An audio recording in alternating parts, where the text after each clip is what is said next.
Good morning everyone. This video is for grade 11, day 17, chapter 2, and the topic is relation and function. In this video, we are going to basically deal about the real function and real valued function. Both are different. So basically we are going to learn about the difference between them and what are they. So let's start with the real function, the definition part.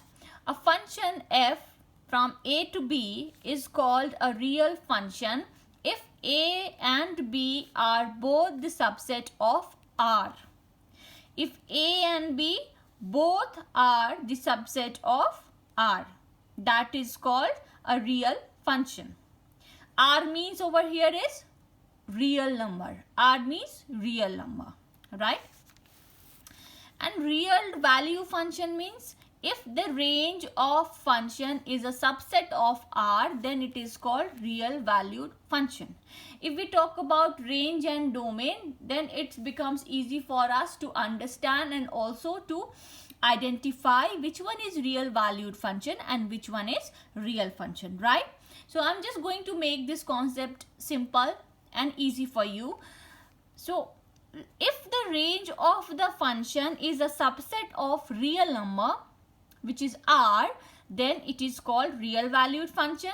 And if both the range and domain is a subset of R, which means real number, if both range and domain are real number, then it is called real function, right? Now let's see an example. Then we would able to identify the difference between real valued function and real function. If you can see this example in which f equals to x square plus 1. This is my function fx such that x belongs to R. R is a real number. So f1 will be how much? 1 ka square plus 1, which is 2, which also belongs to R. f2 is 2 square plus 1, which is equals to 5. 5 belongs to R. 5 is a real number. If we take a fraction which is 3 by 2, then 3 by 2 whole square plus 1, which is 9 by 4 plus 1, equals to 13 by 4, which belongs to R. And f minus 1 by 2, which is equals to this much, and this also belongs to R, isn't it? So whether it's a negative number or positive number or the number in the fraction, if we'll solve this, in every case we are going to get a real number itself. So I can say that its domain is how much? R. That is any real number I can take, negative real number, positive real number, all real number I can take. And range is what? All positive real number, because this is square, right? Every time we are going to get a square, and if we are square anything, every time we are going to get a positive number. But positive real number is also a real number, isn't it? So therefore I can say that here the domain and range both belongs to real number. So if both range and domain belongs to real number, that is if they are the subset of real number, then it is a real function. So I can say that here fx equals to x square plus 1 is a real function, right? So also if it is a real function, then we can say that it is also a real valued function. Why? Because in real valued function, I only have to see the range. So if the range is a subset of R, that is if range is real number, it is a real valued function. So I can say over here is that if it is a real function, it is also a real valued function, right? Because range belongs to R. So the point which I can conclude from here is that every real function is a real valued function, whereas the vice versa, that every real value function is not a real function. But I can say that every real function is a real valued function, whereas vice versa is not possible in every case. Now let's see another example for real valued function which is not a real function. If you can see this example in which gx equals to under root x square minus 9. For x equals to 0, the value of g will be 0 square minus 9, which is minus 9. So the minus sign is under the square root. So this, if we'll remove this 9, this will be eta I, and this represent imaginary number. This will learn further how we write at place of minus, under root minus, how I'm writing I. So this is my eta I, and that doesn't belongs to real number because this is my imaginary number. So under root minus 9 can be written as 3i, which is my imaginary number that doesn't belongs to real number. Also for x equals to 1, again 1 square minus 1 under root 8 minus that is also not a real number because the negative sign is under the root. For x equals to 3, the G3 value is 3 square 9, 9 minus 9 0, 0 is a real number, so this belongs to a real number. For minus 3 also I am going to get the same value, which is 0, that also belongs to real number. So from here we can conclude that for any values which is in between minus 3 to 3, we are not getting real number.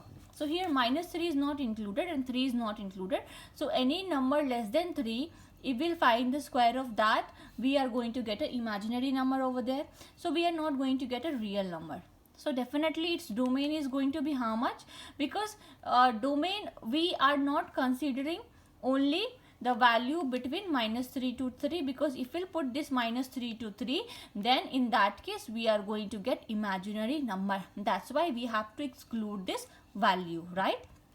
So domain is going to be r minus 3 minus 3 3, because as from minus 3 to 3 we are getting imaginary values. That's why I'm removing this portion, and range is going to be entire r, because except this part, except this value, in every case we are going to get real number only, except the values between minus 3 to 3, the value of x between minus 3 to 3.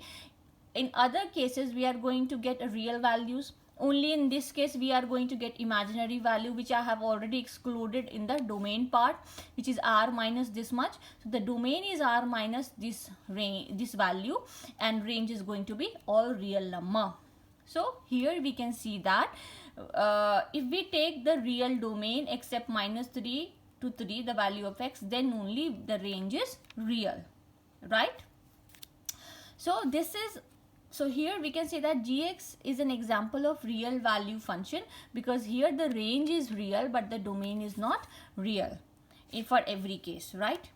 So therefore it can't be a real value function, as domain doesn't belongs to R always. Domain is not a subset of R always, right? That's why it is a real valued function. It's not a real function. Let's see another example. Now I hope that it is clear to everyone what is the difference between real function and real valued function. There is a very minor difference between them. That's why I thought to explain you in this video. Now a question is, the f equals to minus 1, minus 3, 0, minus 1, 1, 1 and 2, 3 be a linear function from z into z, that is integers. Find f. I have to find the value of f. If it is a linear function, we know that the standard form of linear function is what? Ax plus b, isn't it? So whenever you get question like that, if it is a quadratic equation, it must be in the form of ax squared plus bx plus c, right? But here it is given that it is a linear function. Therefore fx equals to ax plus b. Now take any two coordinates. So here I am taking this. At place of a, what we have? Minus 1. So at place of x we have minus 1. So here I have written minus a plus b equals to minus 3. That is the value of y. So y equals to ax plus b is the equation of linear equation. You remember y equals to mx plus c. That is the graph of the equation. So here fx means y equals to ax plus b. So at place of x I can write minus 1. The same I have written. So minus 1 into a is minus a, plus b as it is, equals to y. Y is minus 3. Similarly, I took this coordinate which is 0. So a into 0 is 0, plus b equals to, the value of y is minus 1. So I have written it. If I have to subtract this, then this will be minus a, because minus 0 0, it's the same thing. Minus a equals to minus 2, so a equals to 2. If you'll put the value of a in this equation, then you will get the value of b as minus 1. So now we have the value of a and b with us. Now by putting the value of a and b in the given equation, I can get the equation as 2x, fx equals to 2x minus 1. So this is the required equation. I hope this is clear to you. In case of any doubt, you can write your views in the comment box. Based on today's class, here I am giving you few questions in which you have to find the domain and range of the given question. Also, after finding the domain and range, you have to find that whether it is a real valued function or real function. So these questions are for your practice. In case of any doubt, you can write your views in the comment box. If you need anything apart from that, any further assistance from my side, then in that case also you can approach me. Further, I hope that you have subscribed my channel. In case of if you have not subscribed the channel yet, I request you to subscribe it as soon as possible. And the notes are available in the description part of the video. In the description part of the video, you will find a link where clicking it, you can directly access the note. So thank you and take care of yourself.